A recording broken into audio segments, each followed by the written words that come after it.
Today ਜਿਸ ਵਿੱਚ ਅੱਜ ਸਾਡੇ ਮਹਿਮਾਨ ਨੇ ਸਰਦਾਰ ਹਰਪ੍ਰੀਤ ਸਿੰਘ ਜਵੰਦਾ। ਸਤਿ ਸ਼੍ਰੀ ਅਕਾਲ ਜਵੰਦਾ ਸਾਹਿਬ ਜੀ। ਜਵੰਦਾ ਸਾਹਿਬ, ਅੱਜ ਦੀ ਹੌਟਲਾਈਨ ਹੈ ਕਿ ਦੁਨੀਆ ਦੇ ਉੱਤੇ, ਪੂਰੀ ਦੁਨੀਆ ਉੱਤੇ ਰਾਜ ਕਰਨ ਵਾਲਾ ਰਾਜ ਘਰਾਣਾ, ਜਿਹਦੀ ਮੁਖੀ ਕੁਈਨ ਐਲਿਜ਼ਾਬੈਥ ਸੈਕੰਡ, ਉਹਦੀ ਡੈਥ ਹੋ ਗਈ ਤੇ ਸੋਮਵਾਰ ਨੂੰ ਉਹਦਾ ਫਿਨਰਲ ਹੈ। ਇਸ ਕੁਈਨ ਨੇ ਤਕਰੀਬਨ 1952 ਤੋਂ ਲੈ ਕੇ ਹੁਣ ਤੱਕ ਦੁਨੀਆ ਦੇ ਬਹੁਤੇ ਦੇਸ਼ਾਂ 'ਤੇ ਰਾਜ ਕੀਤਾ। ਕਹਿੰਦੇ ਜੀ ਜਦੋਂ ਗੋਰਿਆਂ ਦਾ ਰਾਜ ਸੀ, ਸਾਮਰਾਜ ਇਹਨਾਂ ਦਾ, ਬ੍ਰਿਟਿਸ਼ ਸਾਮਰਾਜ, ਕਹਿੰਦੇ ਵੀ ਸੂਰਜ ਨਹੀਂ ਸੀ ਡੁੱਬਦਾ।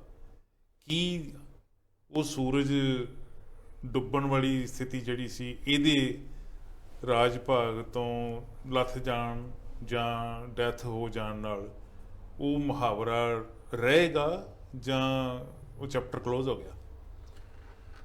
ਮੁਹਾਵਰੇ ਦੀ ਗੱਲ ਕੀਤੀ ਤੁਸੀਂ, ਔਰ ਕੁਈਨ ਦੀ ਗੱਲ ਕੀਤੀ, ਉਹਦੀ ਉਦੋਂ ਜਦੋਂ ਉਹਨੇ ਟੇਕ ਓਵਰ ਕੀਤਾ 1952 ਦੀ, ਉਦੋਂ ਦੀ ਗੱਲ ਕੀਤੀ ਹੈ। ਮੁਹਾਵਰੇ ਤੇ ਕੰਟੈਂਪਰੇਰੀ ਟਾਈਮ ਦੇ ਮੁਤਾਬਿਕ ਬਣ ਜਾਂਦੇ ਇੱਕ ਵਾਰੀ, ਹੈ ਨਾ, ਔਰ ਉਹ ਸਦੀਵੀ ਰਹਿੰਦੇ ਹੈਗੇ ਆ। ਔਰ ਵਾਕਈ ਵੀ ਗੱਲ ਇੱਥੇ ਕੋਈ ਦੋ ਰਾਏ ਨਹੀਂ ਹੈ ਕਿ ਇਹਨਾਂ ਦਾ ਰਾਜ 'ਚ ਸੂਰਜ ਕਦੀ ਨਹੀਂ ਸੀ ਡੁੱਬਦਾ। ਹੁਣ ਸੂਰਜ ਇਸ ਤਰ੍ਹਾਂ ਨਹੀਂ ਸੀ ਡੁੱਬਦਾ ਕਿ ਹੁਣ ਧਰਤੀ ਜਿਹੜੀ ਜਿਓਗ੍ਰਾਫੀਕਲ ਸ਼ੇਪ ਹੈ, ਇਸ ਤਰ੍ਹਾਂ ਹੈ ਕਿ ਇੱਕ ਜਗ੍ਹਾ ਅਗਰ ਸੂਰਜ ਡੁੱਬ ਰਿਹਾ ਤਾਂ ਦੂਜੀ ਜਗ੍ਹਾ ਕਿਤੇ ਡੁੱਬ ਰਿਹਾ ਹੈ। ਇਹਨਾਂ ਦਾ ਉਸ ਜਿਸ ਜਗ੍ਹਾ ਡੁੱਬ ਰਿਹਾ ਹੁੰਦਾ ਸੀ ਔਰ ਜਿਸ ਜਗ੍ਹਾ ਉਹਨੇ ਉਗਣਾ ਹੁੰਦਾ ਸੀ ਉਸ ਟਾਈਮ ਤੇ, ਉੱਥੇ ਵੀ ਰਾਜ ਹੁੰਦਾ ਸੀ, ਉੱਥੇ ਵੀ ਉਹਨਾਂ ਦਾ ਰਾਜ ਸੀ। ਇਸ ਕਰਕੇ ਕਿਹਾ ਜਾਂਦਾ ਸੀ ਕਿ ਇਹਨਾਂ ਦਾ ਕਦੀ ਸੂਰਜ ਡੁੱਬਦਾ ਨਹੀਂ ਸੀ। ਔਰ ਬਾਕੀ ਜਿਹੜੀ ਮੁਹਾਵਰੇ ਦੀ ਗੱਲ ਹੈ, ਜਿਸ ਤਰ੍ਹਾਂ ਪੰਜਾਬੀ ਦਾ ਮੁਹਾਵਰਾ ਜੀ, ਜੋ ਸੁਖ ਛੱਜੂ ਦੇ ਚੁਬਾਰੇ, ਨਾ ਬਲਖ ਨਾ ਬੁਖਾਰੇ। ਛੱਜੂ ਦਾ ਚੁਬਾਰਾ ਐਕਚੁਅਲੀ ਹੋਇਆ ਜੀ, ਹਾਂਜੀ, ਉਹ ਪਾਕਿਸਤਾਨ ਜਗ੍ਹਾ ਹੈਗੀ ਹੈ। ਸੋ ਇਹ ਹੈ ਕਿ ਇਹਨਾਂ ਦੀ ਜਿਹੜੀ ਸੂਰਜ ਨਾਲ ਡੁੱਬਣ ਵਾਲੀ ਜਿਹੜੀ ਹੈ ਉਹ ਕਹਾਵਤ ਤੇ ਸਦੀਵੀ ਰਹੇਗੀ। ਹੁਣ ਤੁਹਾਡਾ ਦੂਸਰਾ ਕੁਐਸਚਨ ਇਹ ਹੈ ਕਿ ਇਹ ਜਿਹੜਾ ਹੁਣ ਵਰਤਾਰਾ ਹੋਇਆ ਹੈ, ਇਹਦੀ ਕੁਈਨ ਦੀ ਡੈਥ ਹੋਈ ਹੈ, ਔਰ ਉਸ ਤੋਂ ਬਾਅਦ ਕੀ ਸ਼ੇਪ ਹੋਏਗਾ, ਮਤਲਬ ਕਿਸ ਤਰ੍ਹਾਂ ਦੀ ਹੋਏਗੀ? ਪਹਿਲਾਂ ਇਸ ਤੋਂ ਪਹਿਲੀ ਗੱਲ ਕਰ ਲਈਏ ਜੀ, 32 ਦੇਸ਼ਾਂ ਦੇ ਉੱਤੇ, 32 ਮੁਲਕਾਂ ਉੱਤੇ ਉਹਨੇ ਆਪਦੇ ਜਿਉਂਦੇ ਜੀ ਰਾਜ ਕੀਤਾ। ਹਾਂਜੀ, 32 ਤੇ ਕੁਛ ਲੋਕ, ਕੁਛ ਦੇਸ਼ ਉਹਦੇ ਵਿੱਚੋਂ ਨਿਕਲ ਵੀ ਗਏ, ਕੁਛ ਨਵੇਂ ਐਡ ਹੁੰਦੇ ਗਏ। ਕੈਨੇਡਾ ਦੀ ਗੱਲ ਕਰੀਏ ਤਾਂ ਕੈਨੇਡਾ ਤੇ 1952 ਤੋਂ ਲੈ ਕੇ ਹੁਣ ਤੱਕ ਚੱਲੀ ਜਾ ਰਿਹਾ। ਠੀਕ ਹੈ ਜੀ। ਜੇ ਸਭ ਤੋਂ ਲੇਟੈਸਟ ਕਹੀਏ ਤੇ ਇੱਕ ਛੋਟਾ ਜਿਹਾ ਮੁਲਕ ਹੈ, ਉੱਥੇ ਰਾਜ ਹੀ ਉਹਦਾ ਸ਼ੁਰੂ, ਰਾਜ ਭਾਗ ਸ਼ੁਰੂ ਜਿਹੜਾ ਸੀਗਾ 1983 ਤੋਂ ਹੋਇਆ। ਠੀਕ ਹੈ ਜੀ। ਉਹ ਦੇਸ਼ ਹੈਗਾ ਜੀ ਸੇਂਟ ਕਿਟਸ ਕੋਈ ਛੋਟਾ ਮੁਲਕ ਹੋਊਗਾ, ਮੈਨੂੰ ਨਹੀਂ ਪਤਾ ਕਿੱਥੇ ਹੈ। ਐਕਚੁਅਲੀ ਬੈਂਕਾਂ 'ਚ ਤੇ ਇਨਵੈਸਟਮੈਂਟ ਦੇ ਪੁਆਇੰਟ ਆਫ ਵਿਊ ਤੋਂ ਉਹਦਾ ਕਾਫੀ ਨਾਮ ਹੁੰਦਾ ਜੀ। ਹਾਂਜੀ, ਉਹਦੇ 'ਚ ਅੱਜ ਵੀ ਕਹਿੰਦੇ ਜੀ ਵੀ ਉਹ 15 ਮੁਲਕਾਂ ਦੇ ਉੱਤੇ ਜਿਹੜਾ ਉਹਦਾ ਰਾਜ ਭਾਗ ਹੈਗਾ, ਜਿਹਦੇ 'ਚੋਂ ਕੈਨੇਡਾ ਵੀ ਆ, ਆਸਟ੍ਰੇਲੀਆ ਵੀ ਆ, ਨਿਊਜ਼ੀਲੈਂਡ, 3 ਦੇਸ਼ ਤਾਂ ਵੱਡੇ ਆ, ਬਾਕੀ ਛੋਟੇ ਛੋਟੇ ਵੀ ਹੈਗੇ। ਐਡਾ ਵੱਡਾ ਜਿਹੜਾ ਰਾਜ ਘਰਾਣਾ, ਐਡਾ ਤਾਕਤਵਰ ਰਾਜ ਘਰਾਣਾ, ਜਿਹੜਾ ਪੂਰੀ ਦੁਨੀਆ ਨੂੰ ਆਪਦੀ ਮੁੱਠੀ 'ਚ ਰੱਖ ਕੇ ਬੈਠਾ, ਔਰ ਉਹਦੀ ਜਿਹੜੀ ਮੁਖੀ ਹੈ, ਹੈਡ ਆਫ ਦੀ ਫੈਮਿਲੀ, ਉਹਨੇ 70 ਸਾਲ ਤੋਂ ਵੱਧ ਸਮਾਂ ਜਿਹੜਾ ਸੀਗਾ ਉਹ ਪੂਰਾ ਰਾਜ ਭਾਗ ਟੌਰ ਨਾਲ ਚਲਾਇਆ। ਬਹੁਤ ਲੋਕ ਸਿਫਤਾਂ ਵੀ ਕਰ ਰਹੇ ਕਿ ਰਾਜ ਭਾਗ ਚੰਗਾ ਸੀ ਜੀ, ਉਹਦਾ ਕੰਮ ਕਰਨ ਦਾ ਸਟਾਈਲ ਬਹੁਤ ਵਧੀਆ ਸੀ। ਕਈਆਂ ਨੂੰ ਨਹੀਂ ਵੀ ਪਸੰਦ ਆਇਆ ਹੋਊਗਾ, ਪਰ ਇੱਕ ਗੱਲ ਤਾਂ ਪੱਕੀ ਹੈ ਕਿ ਜਦੋਂ ਰਾਜ ਭਾਗ ਹੁੰਦਾ ਵਾ ਤੇ ਰਾਜ ਭਾਗ ਭਾਵੇਂ ਪੁਰਾਣੇ ਮੁਲਕ 'ਚ ਪੁਰਾਣੇ ਬਾਦਸ਼ਾਹ ਚਲਾਉਂਦੇ ਹੋਣ ਤੇ ਭਾਵੇਂ ਅੱਜ ਦੇ ਬਾਦਸ਼ਾਹ ਚਲਾਉਂਦੇ ਹੋਣ, ਉਹਨਾਂ ਨੇ ਆਪਦਾ ਤਾਂ ਸੋਚਣਾ ਹੀ ਹੁੰਦਾ। ਠੀਕ ਹੈ। ਹਾਂ, ਜੇ ਚੰਗਾ ਪੱਖ ਹੈ, ਜੇ ਲੋਕਾਂ ਦਾ ਵੀ ਸੋਚ ਲੈਂਦਾ। ਠੀਕ ਹੈ ਜੀ। ਇੰਡੀਅਨ ਹੋਣ ਕਰਕੇ, ਇੰਡੀਅਨ ਓਰੀਜਨ ਦੇ ਹੋਣ ਕਰਕੇ ਸਾਨੂੰ ਇਹ ਲੱਗੀ ਜਾਂਦਾ ਸੀ ਕਿ ਬ੍ਰਿਟਿਸ਼ ਸਾਮਰਾਜ ਜਿਹੜਾ ਉਹ ਲੋਕਾਂ 'ਤੇ ਜ਼ੁਲਮ ਕਰਦਾ। ਇਹ ਗੱਲ ਇੱਥੇ ਆ ਕੇ ਹੋਰ ਪੱਕੀ ਹੋ ਗਈ, ਪੀਡੀ ਹੋ ਗਈ ਕੈਨੇਡਾ ਜਾ ਕੇ, ਜਦੋਂ ਇੱਥੋਂ ਦੇ ਮੂਲ ਨਿਵਾਸੀਆਂ ਨੇ ਵੀ ਉਹ ਗੱਲ ਹੀ ਕਹੀ ਜਿਹੜੀ ਭਾਰਤੀ ਇੰਡੀਆ 'ਚ ਕਹਿ ਰਹੇ ਸੀ, ਇੰਡੀਅਨ ਇੰਡੀਆ 'ਚ ਕਹਿ ਰਹੇ ਸੀ। ਉਹ ਗੱਲ ਅੱਜ ਵੀ ਇੱਥੇ ਪੱਕੀ ਹੋ ਗਈ ਕਿ ਉਹ ਕਹਿੰਦੇ ਜੀ ਸਾਨੂੰ ਜਿਹੜਾ ਬਹੁਤ ਸਾਡੇ 'ਤੇ ਜ਼ੁਲਮ ਕੀਤੇ ਗਏ, ਸਾਡੇ ਬੱਚਿਆਂ ਦੇ ਜ਼ੁਲਮ ਕੀਤੇ ਗਏ, ਬੱਚਿਆਂ ਨੂੰ ਜ਼ਬਰਦਸਤੀ ਉਹਨਾਂ ਦੀ ਭਾਸ਼ਾ ਤੋਂ ਅਲੱਗ ਕਰਤਾ ਗਿਆ, ਮਾਪਿਆਂ ਤੋਂ ਅਲੱਗ ਕਰਤਾ ਗਿਆ, ਉਹਨਾਂ ਸਕੂਲਾਂ ਵਿੱਚ ਲੈ ਕੇ ਗਏ ਜਿੱਥੇ ਉਹਨਾਂ ਦੀ ਰਾਤ ਨੂੰ ਡਰਾਉਣੀਆਂ ਆਵਾਜ਼ਾਂ ਆਉਂਦੀਆਂ ਸੀ, ਤੇ ਫਿਰ ਕਬਰਾਂ ਨਿਕਲੀਆਂ ਸਕੂਲਾਂ ਦੇ ਵਿੱਚੋਂ, ਗ੍ਰੇਵਸ ਨਿਕਲੀਆਂ। ਇਸ ਗੱਲ ਨੇ ਪੂਰੀ ਦੁਨੀਆ ਦੇ ਵਿੱਚ ਬ੍ਰਿਟਿਸ਼ ਸਾਮਰਾਜ ਦੇ ਖਿਲਾਫ ਇੱਕ ਐਡੀ ਵੱਡੀ ਆਵਾਜ਼ ਬੁਲੰਦ ਕਰ ਦਿੱਤੀ ਜਿਹਦਾ ਕਦੀ ਕੋਈ ਮੈਂ ਪਹਿਲਾਂ ਕਿਆਸ ਵੀ ਨਹੀਂ ਕਰ ਸਕਦਾ, ਸੋਚ ਵੀ ਨਹੀਂ ਸਕਦਾ ਸੀਗਾ। ਇਹ ਸਾਰਾ ਕੁਝ ਇਦਾਂ ਦਾ ਵਰਤਾਰਾ ਜਿਹੜਾ ਚੱਲਿਆ, ਇਸ ਸਥਿਤੀ ਦੇ ਵਿੱਚੋਂ ਲੰਘ ਰਹੀ ਦੁਨੀਆ ਅੱਜ ਕੀ ਸੋਚਦੀ ਹੈ? ਤੁਸੀਂ ਉਸ ਦੁਨੀਆ ਦਾ ਪਾਰਟ ਹੋ, ਕੀ ਸੋਚਦੀ ਹੈ ਜਦੋਂ ਉਹ ਕੁਈਨ ਐਲਿਜ਼ਾਬੈਥ ਜਿਹੜੀ ਸੈਕੰਡ ਹੈ ਉਹ ਦੁਨੀਆ ਤੇ ਨਹੀਂ ਰਹੀ? ਦੇਖੋ ਜੀ, ਜਦੋਂ ਤੁਸੀਂ ਈਸਟ ਇੰਡੀਆ ਕੰਪਨੀ ਦਾ ਤੁਸੀਂ ਇੱਕ ਇਤਿਹਾਸ ਬੋਲਦੇ ਹੋ, ਇਹ ਵੇ ਬੈਕ ਟੂ ਜਹਾਂਗੀਰ ਦੇ ਟਾਈਮ ਤੇ 16ਵੀਂ ਸਦੀ ਦੇ ਸ਼ੁਰੂਆਤ ਦੀ ਗੱਲ ਹੈ ਕਿ ਇੱਕ ਵਾਰੀ ਉਹ ਬਹੁਤ ਬੁਰੀ ਤਰ੍ਹਾਂ ਬਿਮਾਰ ਹੋ ਗਿਆ ਤੇ 2 ਅੰਗਰੇਜ਼ ਡਾਕਟਰ ਜਿਹੜੇ ਸੀ ਉਹਨਾਂ ਨੇ ਇਲਾਜ ਕੀਤਾ ਤੇ ਉਹ ਠੀਕ ਹੋ ਗਿਆ। ਤੇ ਠੀਕ ਹੋਣ ਤੋਂ ਬਾਅਦ ਉਹਨੇ ਉਹਨਾਂ ਨੂੰ ਕਿਹਾ ਵੀ ਤੁਸੀਂ ਕੀ ਮੰਗਦੇ ਹੋ? ਉਹ ਕਹਿੰਦੇ ਸਾਨੂੰ, ਉਹਨਾਂ ਨੇ ਪਰਸਨਲ ਕੋਈ ਨਹੀਂ ਮੰਗਿਆ, ਉਹਨਾਂ ਨੇ ਕਿਹਾ ਸਾਨੂੰ ਇੰਡੀਆ 'ਚ ਜਾਂ ਤੁਹਾਡੇ ਰਾਜ 'ਚ ਇੱਕ ਪੋਰਟ ਦੇ ਥਾਣੀ ਮਤਲਬ ਸਾਨੂੰ ਟ੍ਰੇਡ ਕਰਨ ਦੀ ਪਰਮਿਸ਼ਨ ਦੇ ਦਿੱਤੀ ਜਾਏ। ਠੀਕ ਹੈ ਜੀ, ਇਹ ਵੇ ਬੈਕ ਇਨ 1626 ਦੀ ਗੱਲ ਹੈ, 1604-5 ਦੀ ਗੱਲ ਹੈ ਪ੍ਰੋਬਬਲੀ। ਤੇ ਉਹ ਉਹਨਾਂ ਨੇ ਮੰਗ ਲਿਆ, ਉਹਨੇ ਪਰਮਿਸ਼ਨ ਦੇ ਦਿੱਤੀ। ਉਹਨੇ ਕਿਹਾ ਛੋਟੀ ਜਿਹੀ ਕੰਪਨੀ ਹੈ ਜਾਂ ਕੋਈ ਕਰ ਲੈਣਗੇ, ਕੋਈ ਗੱਲ ਨਹੀਂ। ਲੇਕਿਨ ਉਹ ਦੇਖੋ ਅਲਟੀਮੇਟਲੀ 1849 'ਚ ਉਹ ਕੰਪਨੀ ਜਿਹੜੀ ਈਸਟ ਇੰਡੀਆ ਕੰਪਨੀ ਸੀ ਜਾਂ ਜਿਹੜੀ ਉਹਨਾਂ ਨੇ ਸੈਟਅਪ ਕੀਤੀ ਸੀ, ਉਹ ਇੰਨਾ ਤਾਕਤਵਰ ਹੋ ਗਈ ਕਿ ਉਹਨੇ ਸਾਰੇ ਇੰਡੀਆ ਨੂੰ ਆਪਣੇ ਕਬਜ਼ੇ 'ਚ ਲੈ ਲਿਆ। ਪਹਿਲਾਂ ਉਹਨਾਂ ਨੇ ਕਲਕੱਤਾ 'ਚ ਸੀ, ਪਲਾਸੀ ਦਾ ਯੁੱਧ ਹੋਇਆ ਉੱਥੇ, ਲਾਰਡ ਕਲਾਈਵ ਸੀ ਉਹਨਾਂ ਦਾ ਜਿਹੜਾ ਸੀ ਫੌਜਾਂ ਦਾ ਜਿਹੜਾ ਜਨਰਲ ਸੀ, ਤੇ ਸਰਾਜੁਲ ਦੌਲਾ ਸੀ ਇੱਕ ਬੜਾ ਵੱਡਾ ਜਰਨੈਲ ਹੋਇਆ ਉਹ ਉਸ ਟਾਈਮ ਤੇ ਬੰਗਾਲ ਦਾ, ਉਹਨੂੰ ਹਰਾਇਆ। ਯਾਨੀ ਕਿ ਲਾਈਕ ਇਹ ਕੌਮ ਜਿਹੜੀ ਹੈ ਇੰਡੀਆ ਤੋਂ ਸਾਊਥ ਵਾਲੇ ਪਾਸਿਓਂ ਔਰ ਈਸਟ ਵਾਲੇ ਪਾਸਿਓਂ ਆਈ ਹੈ, ਨਾ ਕਿ ਨਾਰਥ ਵਾਲੇ ਪਾਸਿਓਂ ਆਈ ਹੈ। ਤੇ ਇਹਨਾਂ ਨੇ ਉਹ ਨਾਰਥ ਵਾਲਾ ਪਾਸਾ ਜਿੱਥੇ ਹਮੇਸ਼ਾ ਹੀ ਆਪੋਜੀਸ਼ਨ ਹੁੰਦੀ ਸੀ ਬਾਹਰਲੇ ਹਮਲਾਵਰਾਂ ਦੀ, ਉਹ ਜਿਹੜਾ ਖਿੱਤਾ ਹੈ ਸਭ ਤੋਂ ਬਾਅਦ 'ਚ ਉਹਨਾਂ ਨੇ ਟੇਕ ਓਵਰ ਕੀਤਾ। 1839 ਤੋਂ ਬਾਅਦ ਉਹਨਾਂ ਨੇ ਪ੍ਰੋਸੈਸ ਸਟਾਰਟ ਕੀਤਾ ਜਦੋਂ ਆਪਣਾ ਮਹਾਰਾਜਾ ਰਣਜੀਤ ਸਿੰਘ ਜਿਹੜਾ ਸੀ ਉਹਦੀ ਡੈਥ ਹੋਈ, ਔਰ 1849 ਤੱਕ ਪਹੁੰਚਦਿਆਂ ਸਾਰਾ ਉਹਨਾਂ ਨੇ ਆਪਣਾ ਕਬਜ਼ੇ 'ਚ ਕਰ ਲਿਆ। ਠੀਕ ਹੈ ਜੀ। ਹੁਣ ਤੁਸੀਂ ਕਿਹਾ ਜੀ ਦੁਨੀਆ ਕਿਸ ਤਰ੍ਹਾਂ ਸੋਚਦੀ ਹੈ?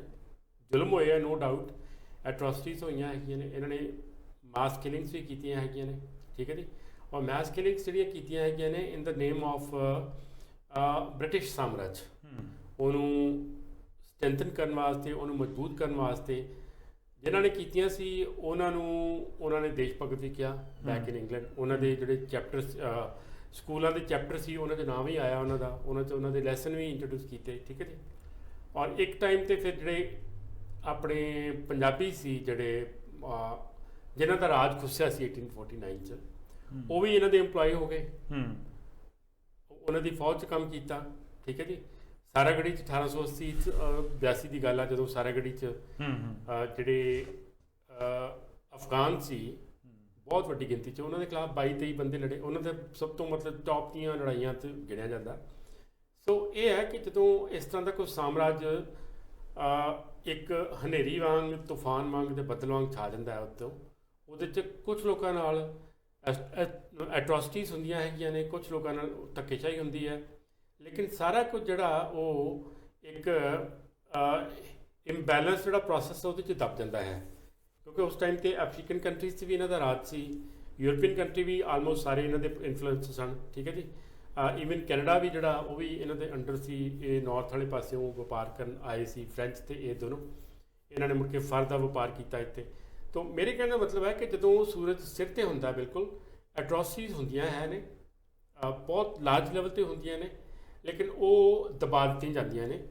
ਉਹਨਾਂ ਨੂੰ ਕੋਈ ਐਡਵਰਟਾਈਜ਼ ਨਹੀਂ ਕਰਦਾ ਕਿਉਂਕਿ ਗਲਬਾ ਜਿਹੜੇ ਸਾਮਰਾਜ ਦਾ ਗਲਬਾ ਹੁੰਦਾ ਨਾ ਕੰਟਰੀ ਦੇ ਉੱਤੇ, ਉਹੀ ਡਿਸਾਈਡ ਕਰਦਾ ਵੀ ਕਿਹੜੀ ਖਬਰ ਬਾਹਰ ਜਾਏ ਤੇ ਕਿਹੜੀ ਖਬਰ ਨਾ ਜਾਏ। ਠੀਕ ਹੈ ਜੀ। ਹੁਣ ਦੇਖੋ ਤੁਸੀਂ ਕਿਹਾ ਕਿ ਸਕੂਲਾਂ ਦੇ ਬਾਹਰ ਜਿਹੜੇ ਨੇ, ਸਕੂਲਾਂ ਦੇ ਵਿੱਚੋਂ ਮੈਸ ਗ੍ਰੇਵਸ ਨਿਕਲੀਆਂ ਹੈ ਨੇ, ਉਹ ਵੀ ਉਸ ਟਾਈਮ 'ਤੇ ਨਿਕਲੀਆਂ ਜਦੋਂ ਇਹ ਰਾਣੀ ਹੁੰਦੀ ਸੀ ਜਾਂ ਉਸ ਤੋਂ ਪਹਿਲਾਂ ਜਿਹੜੇ ਇਹਦੇ ਪ੍ਰੀਡਿਸੈਸਰ ਹੈਗੇ ਸੀ ਉਹ ਹੁੰਦੇ ਹੋਣਗੇ। ਬਿਲਕੁਲ ਠੀਕ ਹੈ ਜੀ ਤੁਹਾਡੀ ਗੱਲ।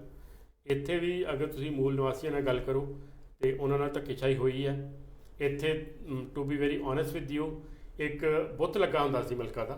ਠੀਕ ਹੈ ਜੀ। ਉਹਨੂੰ 2 ਸਾਲ ਪਹਿਲੇ ਜਾਂ 3 ਸਾਲ ਪਹਿਲੇ ਉਹਨੂੰ ਢਾਹ ਦਿੱਤਾ। ਬਿਲਕੁਲ। ਰੱਸਾ ਪਾ ਕੇ ਪਹਿਲਾਂ ਥੱਲੇ ਸੁੱਟਿਆ, ਮੁੜ ਕੇ ਉਸ ਤੋਂ ਬਾਅਦ ਉਹਨੂੰ ਰੀਕਨਸਟਰਕਟ ਨਹੀਂ ਕੀਤਾ।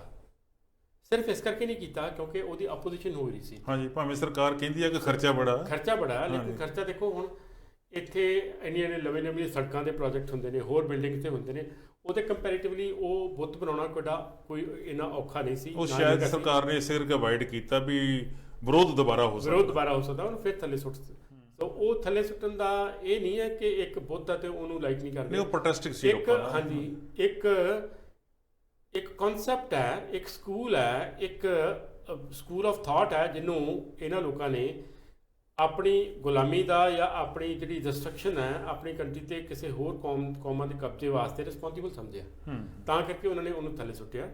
ਸੋ ਬਾਕੀ ਹੋਰ ਨਹੀਂ, ਲੇਕਿਨ ਉਹ ਜਿਹੜਾ ਗੁੱਸਾ ਹੈ, ਜਿਹੜਾ ਅਪੋਜੀਸ਼ਨ ਹੈ, ਜਿਹੜੀ ਉਹਦੀ ਇੱਕ ਰਿਵੋਲਟ ਹੈ, ਉਹ ਹੈ ਹਾਲੇ ਵੀ ਦਿਲਾਂ 'ਚ।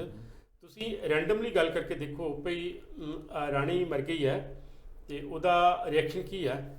ਕੁਝ ਕਹਿੰਦੇ ਕਿ ਉਹ ਤੇ ਸਿੰਬੋਲਿਕ ਰਾਣੀ ਸੀ, ਅਸੀਂ ਨਹੀਂ ਮੰਨਦੇ ਉਹਨੂੰ, ਠੀਕ ਹੈ ਜੀ।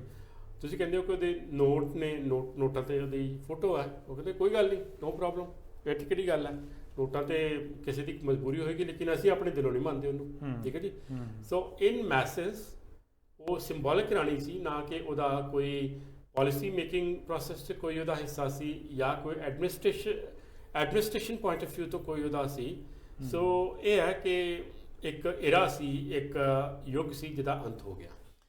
ਤੁਸੀਂ ਗੱਲ ਕੀਤੀ ਜੀ ਲੋਕਾਂ ਦੇ ਵਿਰੋਧ ਦੀ, ਮੇਰਾ ਸਵਾਲ ਜਿਹੜਾ ਸੀਗਾ ਉਹ ਥੋੜ੍ਹਾ ਜਿਹਾ ਮੈਂ ਹੋਰ ਐਲੈਬੋਰੇਟ ਕਰਦਾ ਜੀ। 60% ਕੈਨੇਡੀਅਨ ਜਿਹੜੇ ਜੀ ਉਹ ਅੱਜ ਇਹ ਕਹਿ ਰਹੇ ਆ ਕਿ ਤੁਸੀਂ ਬ੍ਰਿਟਿਸ਼ ਸਾਮਰਾਜ ਦਾ ਹਿੱਸਾ ਰਹਿਣਾ ਕਿ ਨਹੀਂ ਰਹਿਣਾ ਤੇ ਰੈਫਰੈਂਡਮ ਕਰਾ ਲਓ। ਹੁਣ ਜੇ 60% ਲੋਕ ਰੈਫਰੈਂਡਮ ਮੰਗ ਕਰਦੇ ਆ, ਇਹਦਾ ਮਤਲਬ 60% ਤਾਂ ਉਹਦੇ ਖਿਲਾਫ ਹੈ, ਠੀਕ ਹੈ ਜੀ। ਹੁਣ ਦੇਖੋ ਤੇਜ਼ੀ ਨਾਲ ਕਿੱਦਾਂ ਗਿਣਤੀ ਵਧੀ ਜੀ। 2021 ਵਿੱਚ ਸਿਰਫ 53% ਲੋਕ ਸੀਗੇ, ਪਰ ਸਰਕਾਰ ਨੇ ਗੱਲ ਨਹੀਂ ਮੰਨੀ, ਰੈਫਰੈਂਡਮ ਨਹੀਂ ਕਰਵਾਇਆ। 2022 ਦੇ ਸ਼ੁਰੂ ਵਿੱਚ ਇਹਦੀ ਗਿਣਤੀ 58% ਹੋ ਗਈ, ਡੈਥਸ ਤੋਂ ਬਾਅਦ 60% ਹੋ ਗਈ। ਕਿਊਬੈਕ ਇੱਕ ਪ੍ਰੋਵਿੰਸ ਹੈ, ਉੱਥੇ 75% ਲੋਕ ਕਹਿੰਦੇ ਆ ਕਿ ਰੈਫਰੈਂਡਮ ਹੋ ਜਾਣਾ ਚਾਹੀਦਾ ਜੀ, ਬ੍ਰਿਟਿਸ਼ ਸਾਮਰਾਜ ਦੇ ਅੰਡਰ ਕਿਉਂ ਰਹਿਣਾ, ਤੁਸੀਂ ਆਜ਼ਾਦ ਮੁਲਕ ਹੈਗੇ ਹੋ, ਠੀਕ ਹੈ ਜੀ। ਵੱਖਰੇ ਵੱਖਰੇ ਕਮਿਊਨਿਟੀਜ਼, ਵੱਖਰੇ ਵੱਖਰੇ ਦੇਸ਼ਾਂ ਤੋਂ ਲੋਕ ਇੱਥੇ ਆ ਕੇ ਰਹਿੰਦੇ ਆ ਇੰਡੀਪੈਂਡੈਂਟ, ਤੇ ਤੁਸੀਂ ਆਪਣੇ ਆਪ ਨੂੰ ਬ੍ਰਿਟਿਸ਼ ਸਾਮਰਾਜ ਦਾ ਹਿੱਸਾ ਕਿਉਂ ਬਣਾ ਕੇ ਬੈਠੇ ਹੋ। ਉਹ ਵੀ ਕਦੋਂ ਤੋਂ, 1952 ਤੋਂ ਲੈ ਕੇ ਜਦੋਂ ਤੋਂ ਇਹਨੇ ਗਤੀ ਸੰਭਾਲੀ ਆਪਣੇ। ਔਰ ਨਾਲ ਦੀ ਨਾਲ ਉਹ ਇਹਨਾਂ ਗੱਲਾਂ ਦਾ ਵੀ ਜ਼ਿਕਰ ਕਰਦੇ ਆ ਕਿ ਬ੍ਰਿਟਿਸ਼ ਸਾਮਰਾਜ ਦੇ ਰਾਜ ਪ੍ਰਬੰਧ ਹੇਠ ਲੋਕਾਂ 'ਤੇ ਜ਼ੁਲਮ ਹੁੰਦੇ ਰਹੇ ਆ, ਔਰ ਲੋਕਾਂ ਦਾ ਧਨ ਜਿਹੜਾ ਸੀਗਾ ਉਹ ਲੁੱਟ ਕੇ ਗੋਰੇ ਜਿਹੜੇ ਆ ਜਾਂ ਇਹ ਰਾਜ ਘਰਾਣਾ ਜਿਹੜਾ ਵਾ ਉਹ ਆਪਣੇ ਮਹਿਲਾਂ 'ਚ ਲੈ ਗਿਆ। ਉਹ ਕਿੰਨਾ ਧਨ ਲੁੱਟ ਕੇ ਲੈ ਗਏ ਆ ਜਾਂ ਕਿੰਨਾ ਨਹੀਂ ਲੈ ਗਏ, ਭਾਵੇਂ ਗਿਣਤੀ ਸਾਹਮਣੇ ਨਹੀਂ ਆ ਰਹੀ, ਪਰ ਇਹ ਤਾਂ ਸੱਚਾਈ ਆ ਨਾ ਕਿ ਅਸੀਂ ਵੀ ਇਤਿਹਾਸ ਵਿੱਚ ਪੜ੍ਹਿਆ ਕਿ ਭਾਰਤ ਨੂੰ ਸੋਨੇ ਦੀ ਚਿੜੀ ਕਿਹਾ ਜਾਂਦਾ ਸੀਗਾ, ਯਾਨੀ ਉੱਥੇ ਕਾਫੀ ਕੁਝ ਹੋਊਗਾ ਜਿਹੜਾ ਇਹਨਾਂ ਨੇ ਕਿਸੇ ਨਾ ਕਿਸੇ ਤਰੀਕੇ ਨਾਲ ਉੱਥੇ ਲਿਜਾਣ ਦੇ ਵਿੱਚ ਕੋਈ ਕਸਰ ਬਾਕੀ ਨਹੀਂ ਛੱਡੀ। ਇੱਥੋਂ ਤੱਕ ਕਿ ਮਹਾਰਾਜਾ ਰਣਜੀਤ ਸਿੰਘ ਦੇ ਕੋਲ ਇੱਕ ਕੋਹਿਨੂਰ ਹੀਰਾ ਹੁੰਦਾ ਸੀਗਾ, ਜਿਹੜਾ ਉਹ ਹੀਰਾ ਇੱਕ ਹੁਣ ਭਾਵੇਂ ਅਜਾਇਬ ਘਰ 'ਚ ਮਿਊਜ਼ੀਅਮ 'ਚ ਪਿਆ ਹੈਗਾ, ਤੇ ਪਰ ਉਹ ਕਿਹਾ ਜਾਂਦਾ ਕਿ ਉਹ ਵੀ ਇੱਕ ਰਾਜੇ ਦੇ ਕੋਲੋਂ ਖੋਇਆ ਗਿਆ। ਇੱਦਾਂ ਹੋਰਾਂ ਰਾਜਿਆਂ ਕੋਲੋਂ ਵੀ ਖੋਏ ਗਏ ਹੋਣੇ, ਬਹੁਤ ਕੁਝ ਖੋਇਆ ਗਿਆ ਹੋਊਗਾ। ਉਹ ਰਾਜੇ ਦਾ ਨਹੀਂ, ਅਸਲ 'ਚ ਆਮ ਲੋਕਾਂ ਦਾ ਹੀ ਹੁੰਦਾ। ਆਮ ਲੋਕ ਇਸ ਗੱਲ 'ਤੇ ਖੁਸ਼ ਨਹੀਂ ਹੈ ਕਿ ਅਸੀਂ ਬ੍ਰਿਟਿਸ਼ ਸਾਮਰਾਜ ਦਾ ਹਿੱਸਾ ਰਹੀਏ, ਠੀਕ ਹੈ ਜੀ। MP ਸਿੰਘ ਜੀ, ਜਿਹੜੀ ਤੁਸੀਂ ਗੱਲ ਕੀਤੀ ਹੈ ਕਿ ਵਰਲਡ ਦੇ ਜਿੰਨੇ ਵੱਡੇ ਤੋਂ ਵੱਡੇ ਖਜ਼ਾਨੇ ਸੀ, ਜਿੰਨੇ ਅਟਰੈਕਸ਼ਨ ਸੀ, ਜਿੰਨੀਆਂ ਵੀ ਅਦਭੁਤ ਚੀਜ਼ਾਂ ਸੀ, ਉਹ ਸਾਰੀਆਂ ਲੰਡਨ ਭੇਜ ਦਿੱਤੀਆਂ ਜਾਂਦੀਆਂ ਸੀ। ਬਿਲਕੁਲ ਠੀਕ ਹੈ ਜੀ। ਇਹ ਜਦੋਂ ਵੀ ਕਿਤੇ ਰਾਜ 'ਤੇ ਕਬਜ਼ਾ ਹੁੰਦਾ ਸੀ ਇਹਨਾਂ ਦੀ ਫੌਜ ਕਰਦੀ ਸੀ, ਫਿਰ ਉਹ ਫੌਜ ਡਿਸਾਈਡ ਕਰਦੀ ਸੀ ਕਿ ਕਿਹੜੀ ਚੀਜ਼ ਇੱਥੇ ਰੱਖਣੀ ਹੈ ਔਰ ਕਿਹੜੀ ਚੀਜ਼ ਵਾਪਸ ਇੰਗਲੈਂਡ ਮਹਾਰਾਣੀ ਦੇ ਕਬਜ਼ੇ 'ਚ ਜਾਂ ਜਿਹੜਾ ਵੀ ਰਾਜਾ ਸੀ ਉਸ ਟਾਈਮ 'ਤੇ ਉਹਨੂੰ ਭੇਜਣੀ ਹੈ ਈਸਟ ਇੰਡੀਆ ਕੰਪਨੀ ਵੱਲੋਂ। ਸੋ ਉਹ ਫਿਰ ਮੈਨੂੰ ਯਾਦ ਹੈ ਕਿ ਇੱਕ ਪਲਾਸੀ ਦਾ ਯੁੱਧ ਹੋਇਆ ਸੀ 1757 'ਚ, 1757 'ਚ ਪਲਾਸੀ ਦਾ ਯੁੱਧ ਹੋਇਆ। ਜਦੋਂ ਉਸ ਤੋਂ ਬਾਅਦ ਫਿਰ ਕੈਲਕਟਾ ਸਾਰਾ ਇਹਨਾਂ ਨੇ, ਕੈਲਕਟਾ ਦੇ ਆਸੇ-ਪਾਸੇ ਸਾਰੇ ਇਹਨਾਂ ਨੇ ਆਪਣੇ ਕਬਜ਼ੇ 'ਚ ਲੈ ਲਏ, ਤੇ ਉਸ ਜਿਹੜਾ ਸੀ ਬੰਗਾਲ ਦਾ ਗਵਰਨਰ ਸੀ, ਉਹਦੇ ਕੋਲ ਸ਼ਾਇਦ ਉਸ ਟਾਈਮ 'ਤੇ 20-25 ਬੋਰੀਆਂ, ਜਿਹੜੀਆਂ ਵੱਡੀਆਂ ਬੋਰੀਆਂ ਨੇ, ਉਹ ਸੋਨੇ ਦੀਆਂ ਅਸ਼ਰਫੀਆਂ ਉਹ ਸੀ, ਠੀਕ ਹੈ। ਉਹ ਮੁੜ ਕੇ ਜਦੋਂ ਡਿਸੀਜਨ ਹੋਇਆ ਕਿ ਸਾਰੀਆਂ ਇੰਗਲੈਂਡ ਭੇਜੀਆਂ ਜਾਣਗੀਆਂ, ਉਹਨਾਂ ਨੇ ਭੇਜੀਆਂ, ਤੇ ਉਹ ਲਾਰਡ ਕਲਾਈਵ ਸੀ, ਮੈਂ ਉਹਦੀ ਸਟੋਰੀ ਪੜ੍ਹਿਆ ਸੀ। ਲਾਰਡ ਕਲਾਈਵ ਨੇ ਇੱਕ ਬੋਰੀ ਆਪਣੇ ਵਾਸਤੇ ਰੱਖ ਲਈ ਉੱਥੇ, ਠੀਕ ਹੈ ਜੀ। ਰੱਖ ਲਈ ਤੇ ਮੁੜ ਕੇ ਪਤਾ ਲੱਗ ਗਿਆ ਫਿਰ ਉਹਦੀ ਪੇਸ਼ੀ ਹੋਈ ਉੱਥੇ, ਤੇ ਜੱਜ ਪੁੱਛਦਾ ਭਈ ਲਾਰਡ ਤੈਨੂੰ ਇੰਨਾ ਮਾਣ ਸਤਿਕਾਰ ਦਿੱਤਾ, ਇੰਗਲੈਂਡ ਦੀ ਬਾਦਸ਼ਾਹਤ ਨੇ ਤੈਨੂੰ ਐਡਾ ਵੱਡਾ ਅਹੁਦਾ ਦਿੱਤਾ, ਫਿਰ ਵੀ ਤੂੰ ਲਾਲਚ ਕੀਤਾ। ਤੇ ਉਹਦਾ ਜਵਾਬ ਸੀ ਕਿ ਜਦੋਂ ਅਸੀਂ ਨਵਾਬ ਸਿਰਾਜੁੱਦੌਲਾ ਦੇ ਮਹਿਲ 'ਚ ਐਂਟਰ ਕੀਤੇ ਨਾ, ਤੇ ਉੱਥੇ ਇਸ ਤਰ੍ਹਾਂ ਸੋਨੇ ਦੇ ਢੇਰ ਲੱਗੇ ਪਏ ਸੀ ਜਿਸ ਤਰ੍ਹਾਂ ਕਿਸੇ ਪਹਾੜ ਦੀਆਂ ਚੋਟੀਆਂ ਹੁੰਦੀਆਂ ਨੇ, ਠੀਕ ਹੈ ਜੀ। ਤੇ ਕਹਿੰਦਾ ਵੀ ਜੱਜ ਸਾਹਿਬ ਜੇ ਤੁਸੀਂ ਵੀ ਹੁੰਦੇ ਮੇਰੀ ਜਗ੍ਹਾ ਤੇ ਤੁਹਾਡਾ ਹੀ ਮਨ ਡੋਲ ਜਾਣਾ, ਲਾਲਚ ਆ ਜਾਣਾ ਸੀ। ਸੋ ਇਹ ਹੈ ਕਿ ਇਹ ਜਿਹੜਾ ਧਨ ਦੌਲਤ ਹੈ, ਜਿਹੜੇ ਅਸ਼ਰਫੀਆਂ ਨੇ ਜਾਂ ਅਟਰੈਕਸ਼ਨਸ ਨੇ, ਹੀਰੇ ਜਵਾਹਰਾਤ ਨੇ, ਇਹ ਸ਼ੁਰੂ ਤੋਂ ਮੁੱਢ ਕਦੀਮ ਤੋਂ ਹੀ ਇਹ ਰਾਜੇ ਮਹਾਰਾਜਿਆਂ ਦੀ ਇੱਕ ਕਮਜ਼ੋਰੀ ਰਹੀ ਹੈ। ਤੇ ਇਹ ਕਮਜ਼ੋਰੀ ਦੇਖੋ, ਹੁਣ ਮੈਂ ਦੇਖ ਰਿਹਾ ਸੀ, ਇਹ ਗੱਲ ਥੋੜੀ ਜਿਹੀ ਆਫ ਦਾ ਟਰੈਕ ਹੋ ਰਹੀ ਹੈ ਕਿ ਹੁਣ ਵੀ ਜਿਹੜਾ ਅਨਓਫੀਸ਼ੀਅਲ ਜਿਹੜਾ ਡਾਟਾ ਕਹਿੰਦਾ ਹੈ ਕਿ ਇਹਨਾਂ ਕੋਲ 5-6 ਕੁਇੰਟਲ ਸੋਨਾ ਹਾਲੇ ਵੀ ਹੈ ਉੱਥੇ, ਠੀਕ ਹੈ ਜੀ। ਲੇਕਿਨ ਮੈਂ ਅਕਸਰ ਸੋਚਦਾ ਹੁੰਦਾ ਕਿ ਇਹ 5-6 ਕੁਇੰਟਲ ਸੋਨਾ ਚੱਕਣਾ ਕਿੱਦਾਂ ਜੇ ਭੱਜਣਾ ਪਊ, ਹਾਂਜੀ, ਉਹ ਲੈ ਕੇ ਕਿੱਥੇ ਜਾਣਾ, ਜਾਂ ਉਸ 5-6 ਕੁਇੰਟਲ ਸੋਨੇ ਦਾ ਇੱਕ ਅਹਿਸਾਸ ਹੀ ਸੀ, ਜਿਹੜੇ ਅਹਿਸਾਸ ਨੂੰ ਲੈ ਕੇ ਇਹ ਰਾਜ ਘਰਾਣੇ ਜਿਹੜੇ ਜਿੰਦਾ ਰਹੇ ਸਾਰੀ ਜ਼ਿੰਦਗੀ। ਔਰ ਜਦੋਂ ਅਲਟੀਮੇਟਲੀ ਜਾਣ ਦਾ ਵਕਤ ਆਇਆ ਤੇ ਇੱਕ ਸੂਈ ਜਿਹੀ ਚੀਜ਼, ਫਿਰ ਉਹ ਫਿਲਾਸਫੀ ਆ ਜਾਂਦੀ ਵਿੱਚ ਥੋੜੀ ਜਿਹੀ, ਤਾਂ ਇਹ ਹੈ ਕਿ ਇਨਸਾਨ ਇੱਕ ਚੀਜ਼ ਦੀ ਰਾਖੀ ਕਰਦਾ ਸਭ ਬਣ ਕੇ, ਤੇ ਅਗਲੀ ਜਨਰੇਸ਼ਨ ਨੂੰ ਦੇ ਦਿੰਦਾ ਵੀ ਹੁਣ ਤੁਸੀਂ ਰਾਖੀ ਕਰੋ, ਲੇਕਿਨ ਉਹ ਉਹਨੂੰ ਮਾਲਕ ਸਮਝ ਬੈਠਦੀ ਹੈ, ਠੀਕ ਹੈ ਜੀ।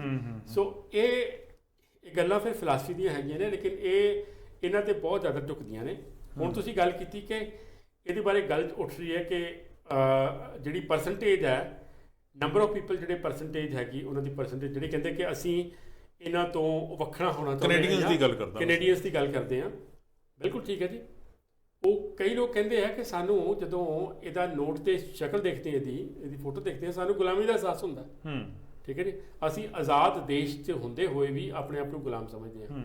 ਜੇ ਤੁਸੀਂ ਕਿਤੇ ਮੂਲ ਵਾਸੀ ਨਾਲ ਗੱਲ ਕਰਦੇ ਹੋ ਤੁਸੀਂ, ਠੀਕ ਹੈ ਜੀ, ਉਹ ਕਹਿੰਦੇ ਕਿ ਸਾਨੂੰ ਇਹ ਲੱਗਦਾ ਹੈਗਾ ਕਿ ਇਹ ਸਾਡੇ ਜਿੰਨੀਆਂ ਪ੍ਰੋਬਲਮਸ ਹੈਗੀਆਂ ਨੇ, ਜਿੰਨੀਆਂ ਹਾਰਡਸ਼ਿਪਸ ਹੈਗੀਆਂ ਨੇ, ਜਿੰਨੇ ਸਾਡੇ ਐਟਰੋਸਿਟੀ ਸਾਡੇ ਹੋਈਆਂ, ਇਹਦੀ ਸਭ ਤੋਂ ਮੁੱਢ ਕਦੀਮ ਜਿਹੜਾ ਸਭ ਤੋਂ ਰਿਸਪੌਂਸੀਬਲ ਪਰਿਵਾਰ ਇਹ ਹੈ ਜਿਹਨਾਂ ਦੀ ਫੋਟੋ ਅਸੀਂ ਲਾਈ ਹੈ ਉਹਦੇ 'ਤੇ, ਨੋਟਾਂ 'ਤੇ ਲਾਈ ਹੈ।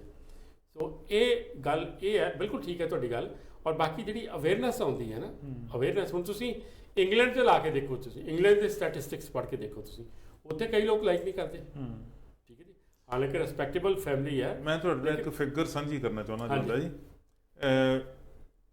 500 ਸਟੇਟਸ ਦੇ ਚੀਫ ਹੈੱਡ ਜਿਹੜੇ ਆ, ਉਹ ਉਹਦੇ ਫਨਰਲ ਤੇ ਜਾ ਰਿਹਾ।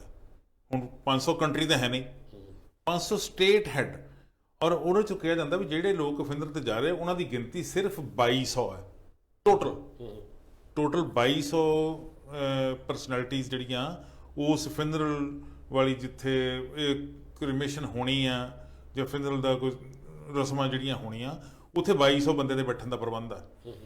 ਉੱਥੋਂ ਦੀ ਸਰਕਾਰ ਨੇ ਇਨਵੀਟੇਸ਼ਨ ਭੇਜੇ ਜੀ ਪਰਸਨਲ ਲੋਕਾਂ ਨੂੰ, ਹੈੱਡ ਆਫ ਸਟੇਟਸ ਨੂੰ ਭੇਜੇ ਹੈਗੇ। ਜਿਹੜੀ ਮੈਂ 500 ਸਟੇਟਸ ਦੀ ਗੱਲ ਕਰ ਰਹਾ, ਉਹਨਾਂ ਵਿੱਚੋਂ ਬਹੁਤੇ ਹੈੱਡ ਜਿਹੜੇ ਆ ਉਹ ਰਾਣੀ ਦੇ ਰਿਸ਼ਤੇਦਾਰ ਆ, ਕੁਈਨ ਐਲਿਜ਼ਾਬੈਥ ਦੇ ਰਿਸ਼ਤੇਦਾਰ ਆ, ਵੱਖਰੀਆਂ ਵੱਖਰੀਆਂ ਸਟੇਟਾਂ ਦੇ ਹੈੱਡ ਬਣੇ ਹੋਏ। ਯਾਨੀ ਇਹ ਘਰਾਣਾ ਜਿਹੜਾ ਵਾ ਇਕੱਲੇ ਇੰਗਲੈਂਡ ਦਾ ਨਹੀਂ ਹੈਗਾ, ਦੂਜਿਆਂ ਦੇਸ਼ਾਂ ਦਾ ਵੀ ਹੈ। ਉਹ ਦੇਸ਼ ਕਿਹੜੇ ਕਿਹੜੇ ਆ ਰਹੇ ਆ ਜਾਂ ਕਿਹੜੇ ਕਿਹੜੇ ਨਹੀਂ ਆ ਰਹੇ, ਆਪਾਂ ਉਹਦੇ 'ਤੇ ਵੀ ਗੱਲ ਕਰਾਂਗੇ। ਇੰਗਲੈਂਡ ਦੀ ਗੌਰਮੈਂਟ ਨੇ ਕਿਹਾ ਜੀ ਕਿ ਰਾਣੀ ਦੇ ਫਿਨਰਲ ਤੇ ਆਉਣ ਵਾਲੇ ਲੋਕ ਕਮਰਸ਼ੀਅਲ ਫਲਾਈਟਾਂ ਤੇ ਆਉਣ, ਸਪੈਸ਼ਲ ਫਲਾਈਟ ਲੈ ਕੇ ਨਾ ਆਉਣ, ਠੀਕ ਹੈ ਜੀ, ਆਰਮੀ ਦੇ ਆਪਦੇ ਜਹਾਜ਼ ਨਾਲ ਲੈ ਕੇ ਆਉਣ, ਕਿਉਂਕਿ ਸਾਡੇ ਕੋਲ ਇੰਨਾ ਪ੍ਰਬੰਧ ਨਹੀਂ ਹੈ ਕਿ ਅਸੀਂ ਤੁਹਾਡੇ ਜਹਾਜ਼ ਹੀ ਉੱਥੇ ਸਾਂਭਦੇ ਫਿਰੀਏ, ਠੀਕ ਹੈ ਜੀ। ਉਹ ਕਹਿੰਦੇ ਇੱਕ ਜਗ੍ਹਾ ਦੱਸਤੀ ਉਹਨਾਂ ਨੇ, ਉਹ ਜਗ੍ਹਾ ਮੈਂ ਨਹੀਂ ਦੱਸ ਸਕਦਾ ਕਿਉਂਕਿ ਪਤਾ ਨਹੀਂ ਇਹ ਵਾਜਿਬ ਗੱਲ ਹੋਊਗੀ ਕਿ ਨਹੀਂ ਹੋਊਗੀ। ਉਹਨਾਂ ਨੇ ਕਿਹਾ ਜੀ ਸਾਰੇ ਉੱਥੇ ਆ ਜਾਓ ਤੇ ਉੱਥੇ ਤੁਹਾਨੂੰ ਸਾਰਿਆਂ ਨੂੰ ਬੱਸਾਂ 'ਚ ਲੈ ਕੇ ਜਾਵਾਂਗੇ। ਪਰ ਅਮਰੀਕਾ ਦਾ ਰਾਸ਼ਟਰਪਤੀ ਕਹਿੰਦਾ ਜੀ ਮੈਂ ਬੱਸ 'ਚ ਨਹੀਂ ਜਾਣਾ, ਮੈਂ ਤਾਂ ਦੱਸੋ ਕਿਹੜੀ ਜਗ੍ਹਾ, ਮੈਂ ਸਿੱਧਾ ਹੀ ਪਹੁੰਚੂ ਉੱਥੇ। ਉਹ ਆਪਣਾ ਜਹਾਜ਼ ਲੈ ਕੇ ਜਾਂਦੇ ਆ ਕਿ ਕੋਈ ਉੱਥੋਂ ਅੱਗੋਂ ਹੈਲੀਕਾਪਟਰ ਲੈ ਕੇ ਜਾਂਦੇ ਆ ਜਾਂ ਕਿਵੇਂ ਦਾ ਕੋਈ ਉਹਨਾਂ ਦਾ ਹੋਊਗਾ ਤਰੀਕਾ ਜਾਣ ਦਾ, ਉਹ ਗੱਲ ਹੈ। ਹੁਣ ਮੈਂ ਤੁਹਾਡੇ ਨਾਲ ਇੱਕ ਗੱਲ ਸ਼ੇਅਰ ਕਰਨੀ ਚਾਹੁੰਦਾ ਜੀ।